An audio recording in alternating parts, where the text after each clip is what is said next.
시청자 여러분 안녕하십니까? 헬로티비 뉴스입니다. 먼저 오늘의 주요 뉴스부터 보고 오시죠.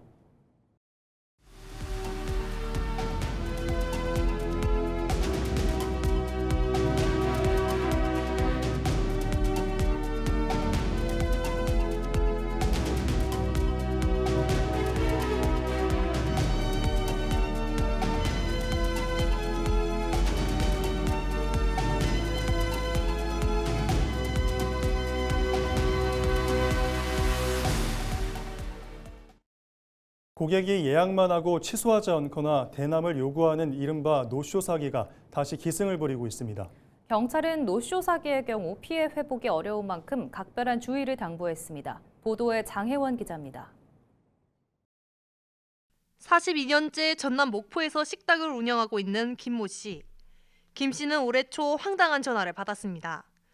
회사원이라고 사칭한 남성이 식당을 방문한다며 오리 주물럭 3마리를 주문했지만 끝내 나타나지 않은 겁니다. 그로부터 한 달 뒤 비슷한 주문이 또다시 들어왔는데 역시 노쇼 사기였습니다. 집안이고 이렇게 막 이런 그런 상상도 의심도 안 했어요. 그런데 얼마나 기어먹고 그거 오리 주물럭이나 그거는 다 버려야 되잖아. 이렇게 묻혀서 나가니까 식구들이 먹어도 돼. 그러지만 기분이 나쁘더라고 막. 어쩜 이럴 수가 있지? 올해 초 무안의 한 고깃집에서도 연예인을 사칭해 대리 구매를 요구하기도 했습니다. 자신을 유명 연예인의 소속사 팀장으로 소개한 뒤 식사를 할 때 마실 술을 대신 주문해달라며 특정 계좌번호를 알려준 뒤 입금을 요구한 겁니다. 당시 업주는 보이스피싱을 의심해 되묻자 해당 남성은 곧바로 전화를 끊었습니다. 지난해 전국에서 발생한 노쇼 사기는 6,500여 건에 피해액은 1,256억 원 규모. 올해 들어서는 최근 석 달 사이에만 피해액이 614억 9천만 원이었고 지난해의 절반 수준에 이른 것으로 나타났습니다. 단체 예약 뒤 연락이 끊기는 이른바 단순 노쇼의 경우 사안에 따라 업무방해 혐의가 적용될 수 있습니다. 하지만 피해 보상은 형사처벌과 별개로 민사상 손해배상 청구를 해야 하는 구조여서 실질적인 구제는 쉽지 않습니다. 특히 최근에는 특정 물품 구매를 요구하며 금전 피해로 이어지는 사례까지 발생하고 있어 각별한 주의가 필요합니다. 정당 정치인이나 유명 연예인의 예약 경우 사기 가능성을 의심해야 하고 실제 인물인지 확인하거나 사전 예약금을 받는 것이 좋습니다.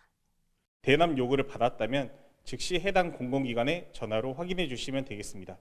마지막으로 그 해당 업소에서 취급하지 않는 다른 물품을 대신 구매해 달라는 것은 전형적인 노쇼 사기 수법이므로 꼭 112에 신고해 주시기 바랍니다. 피해 보상이 어려운 구조 속에 노쇼 사기가 기승을 부리면서 자영업자들의 부담은 갈수록 커지고 있습니다. 헬로티비 뉴스 장혜원입니다. 나광국 민주당 무안군수 예비후보가 김산 예비후보의 공직선거법 위반 의혹과 관련해 민주당 경선 결과 발표 직후 경찰의 무안군청 압수수색이 이루어진 점을 언급하며 김산 후보의 사퇴를 촉구하고 나섰습니다. 나 예비후보는 24일 단일화에 합류한 류춘호, 최옥수 예비후보와 함께 전남도 의회에서 기자회견을 열고 경찰이 김산 예비후보의 선거법 위반 의혹과 관련해 군수실과 관련 부서, 휴대전화 등을 압수수색한 것은 단순한 의혹 수준을 넘어 강제 수사가 진행되는 형사사건 단계로 접어든 상황이라고 주장했습니다. 그러면서 무안군수 선거가 관권선거 논란 등 공직선거법 위반 의혹이 불거진 상황에서 무안군 선거관리위원회의 늑장 대응은 관권선거 논란을 더 키웠다고 강조했습니다. 또한 이번 민주당 경선에서 나 후보 자신이 권리당원 투표에서 우세했지만 일반 여론조사에서 패배한 것은 의구심이 있다며 관권선거가 선거 결과를 좌우했을 가능성에 대해서도 언급했습니다. 한편 관권선거 논란은 지난달 31일 김산 무안군수가 예비후보로 등록하기 전에 무안군청에서 출마 기자회견을 진행한 자리에서 후보를 지지하는 발언과 연호가 이어지면서 선거법 위반 의혹이 불거졌습니다. 전라남도 선거관리위원회가 6.3 지방선거를 앞두고 당내 경선 여론조사에서 대신 응답하게 하는 등 경선을 방해한 혐의에 대해 3명을 고발 조치했습니다. 전남 선관위는 이달 초 전남의 한 마을 이장이 마을 방송으로 주민들을 마을 회관으로 소집한 뒤 26명의 휴대전화에 성명과 생년월일이 기재된 종이를 붙였고 02로 걸려오는 전화가 오면 자신에게 달라고 요구해 실제로 6명에 대해 대리응답을 했다고 설명했습니다. 모 권리당원은 마을회관을 찾아 주민 8명에게 전남 광주특별시장과 군수경선 여론조사 전화가 걸려오자 대리응답을 한 혐의로 고발됐고 또 다른 권리당원은 주민 7명에게 휴대전화를 빌린 뒤 한 차례에 걸쳐 대리응답을 한 것으로 알려졌습니다.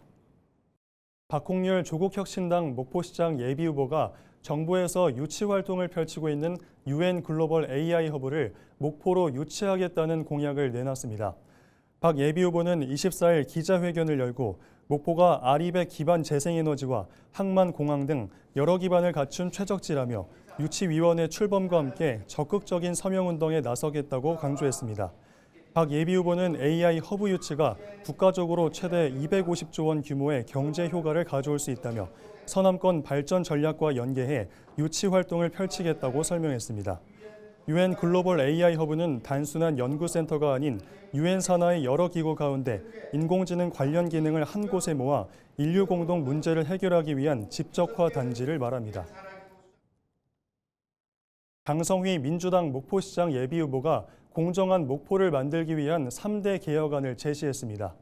강 예비후보는 입장문을 통해 투명하고 예측 가능한 인사체계를 만들어 업무 난이도가 높거나 기피하는 부서에 대해서는 가점을 주거나 우대하고 적극 행정에 대해서는 적극 보상해 청탁 없는 성과 중심의 인사를 구현하겠다고 강조했습니다. 또 악성 민원에 대해서는 공무원을 보호하고 근무와 복지 환경 등을 적극 개선해 일하는 공무원이 대우받는 조직으로 재정비하겠다고 약속했습니다. 더불어민주당 전남도당이 최근 강진군수 강진원 예비후보의 탈당과 무소속 출마, 당선 이후 복당 언급에 대해 어떤 경우에도 복당은 허용될 수 없다며 유감을 밝혔습니다. 민주당 전남도당은 지난 21일 성명서를 통해 강 후보가 스스로 당을 떠나놓고 선거에 승리하면 다시 돌아오겠다는 발언을 하고 있다며 이는 정당을 개인의 정치적 도구로 삼는 행태라고 비판했습니다. 또 강 후보가 2016년과 2022년에 이어 2026년에도 탈당과 복당을 반복해온 만큼 당의 원칙을 저버린 데 대한 책임은 스스로 감당해야 한다고 덧붙였습니다.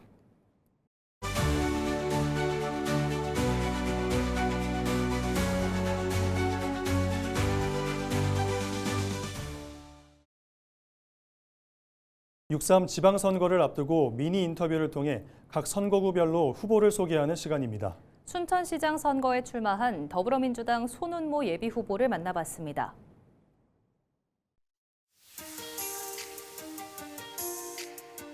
근로자에게는 최저임금제가 있습니다. 그런데 우리 순천에 3만 6천 명 이상에 이르는 소상공인, 자영업자들에게는 최저이익이 보장되고 있지 않아요. 그러니까 3만 6천 명 중에 70% 이상이 월 소득 100만 원 이하라고 합니다. 그래서 근로자들과 같은 적정한 금액을 정해서 그 차액분을 시에서 보전해주는 자영업자 최저소득 보장제를 1호 공약으로 발표했습니다. 대한민국이 지금 중동 전쟁에서 보고 있지만 무기 수출이 전 세계 2등입니다. 창원이 방산 도시입니다. 그런데 더 이상 창원은 팽창이 너무너무 돼서 제2의 제조창이 필요합니다.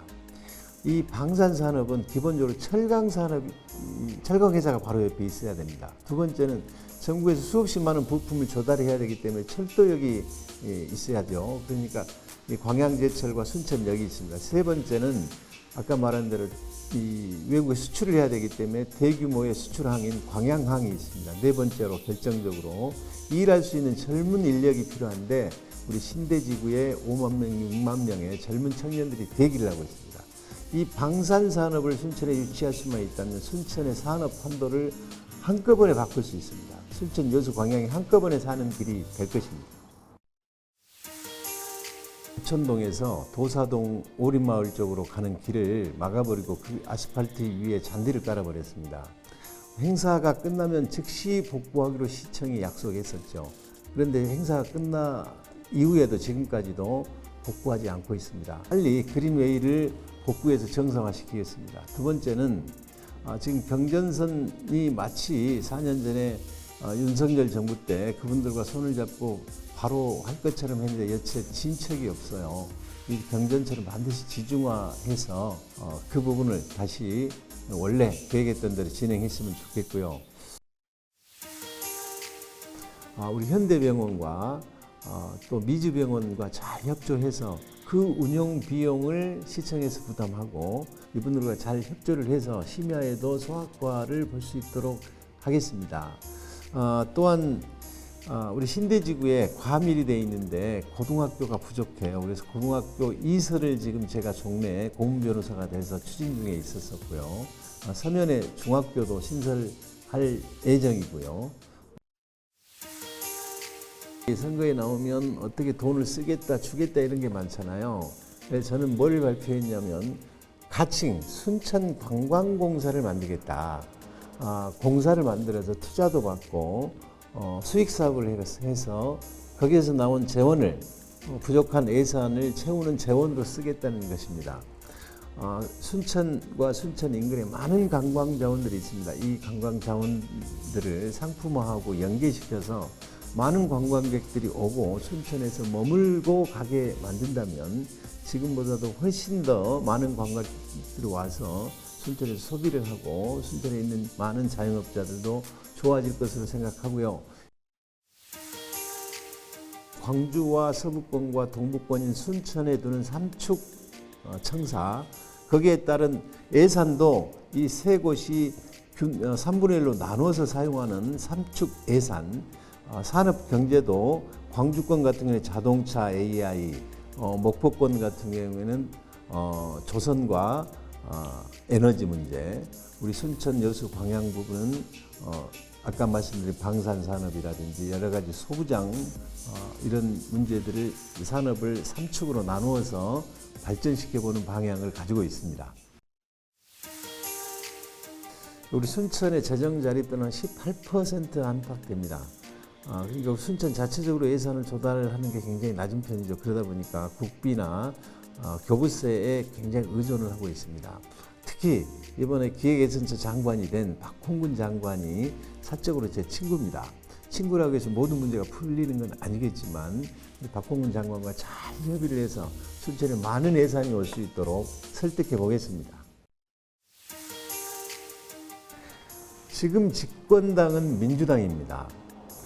민주당의 순천시장이 되어야만 중앙정부와 전남광주특별시장과 잘 협조해서 우리 순천에 도움이 되는 일을 할 수 있습니다. 무소속 시장이 과연 민주당 정부에서 어떤 일을 할 수 있겠습니까? 민주당 중앙정부를 설득하고 특별시장과 발맞춰서 우리 순천시를 이끌 수 있는 건 민주당인 저 손은모가 당선돼야만 우리 순천시를 더 발전시킬 수 있다고 확신합니다.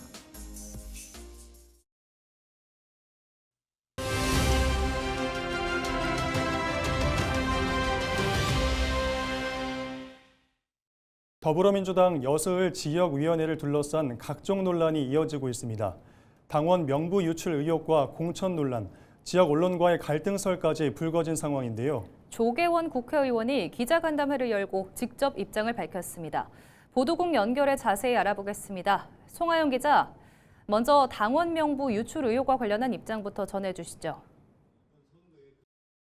네, 조계원 의원은 이번에 유출된 명부와 관련해 현재 여수을 지역위원회와의 직접적인 연관성에는 선을 그었습니다.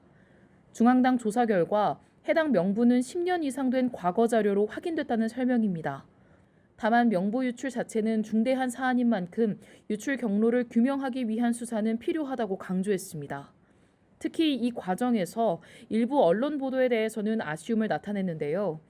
명부가 과거 자료라는 점이 빠진 채 지역위원회 책임으로 해석될 수 있는 보도가 이뤄지면서 불필요한 오해를 낳았다고 지적했습니다. 네, 이와 함께 공천을 둘러싼 논란도 이어지고 있는데요. 네, 여성 단수 전략 공천과 관련한 입장은 어떻습니까? 최근 여수을 지역위원회에서는 여성 단수 전략 공천을 둘러싸고 특정 후보에 대한 사전 내정 의혹과 공정성 논란이 제기되고 있습니다. 일부에서는 공천 과정에서 지역위원장 개입 가능성까지 거론되고 있는데요. 조 의원은 여성과 청년을 대상으로 한 단수 공천은 당 규정상 가능한 절차라고 설명했습니다. 다른 지역에서도 유사한 방식의 공천이 이미 다수 이뤄지고 있다는 겁니다. 특히 특정 후보를 사전에 정해둔 것 아니냐는 이른바 내정설에 대해서는 사실이 아니라고 밝혔습니다. 그러면서 공천은 공천관리위원회의 심사를 통해 결정되는 사안이며 자신의 개입은 최소화하려 노력해왔다고 강조했습니다. 논란이 된 후보의 경우 면접과 평가 과정에서 타 후보보다 높은 점수를 받은 것으로 알고 있다고 덧붙였습니다. 네, 지난해 순천 이전 계획을 밝힌 여수 MBC와의 갈등도 이번 간담회에서 언급됐다고 하는데요. 어떤 입장 밝혔습니까? 조 의원은 최근 여수 MBC 보도를 두고 공정성에 문제가 있는 것 아니냐는 의문을 제기했습니다. 여수 MBC가 보도한 명부 유출 사안과 관련해 과거 자료라는 점이 충분히 반영되지 않았고 금품 의혹 역시 실제 전달 정황 없이 의혹 중심으로 부각됐다는 주장입니다. 특히 여수 MBC 순천 이전에 대해 문제를 제기한 자신을 겨냥한 보도로 비춰질 수 있다는 점에서 우려를 나타냈습니다. 조 의원은 순천시의 지원 방식 등을 둘러싼 특혜 논란 가능성도 언급하며 순천시에 대한 감사원 감사 결과를 지켜볼 필요가 있다고 밝혔습니다. 아울러 공영방송으로서 지역 현안에 대한 균형 잡힌 보도가 필요하다며 언론의 역할을 강조하기도 했는데요. 여수 MBC가 순천 이전을 재검토하고 지역과의 상생 방안을 모색할 경우 지원에 나설 뜻도 밝혔습니다. 네, 오늘 간담회를 통해 여러 논란에 대한 입장이 나온 만큼 향후 수사 결과와 당내 판단에 따라 추가 논의가 이어질 것으로 보입니다. 네, 여기까지 듣겠습니다. 지금까지 보도국 송하영 기자였습니다.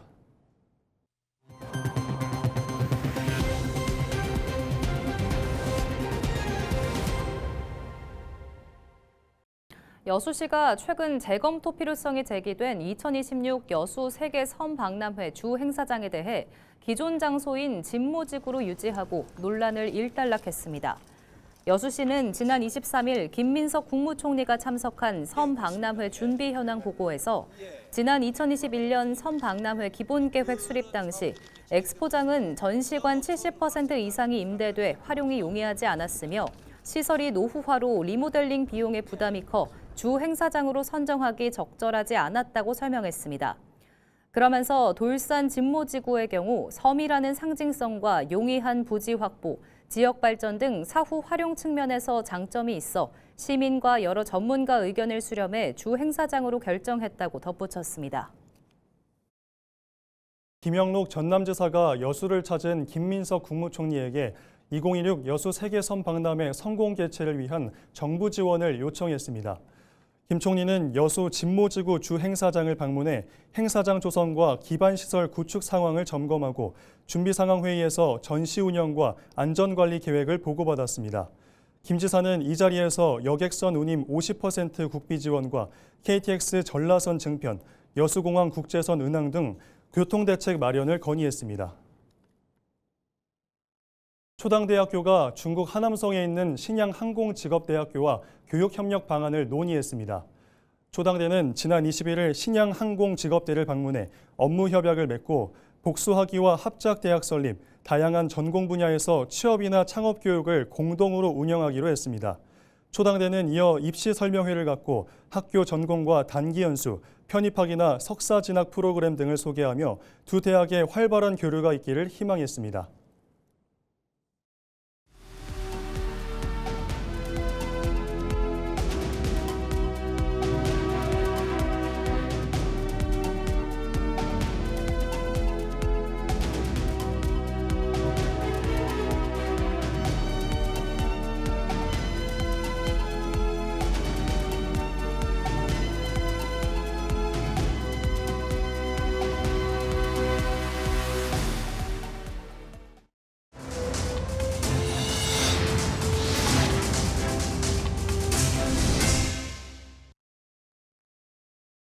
이상으로 뉴스를 마칩니다. 저희는 언제나 지역민 여러분과 함께합니다.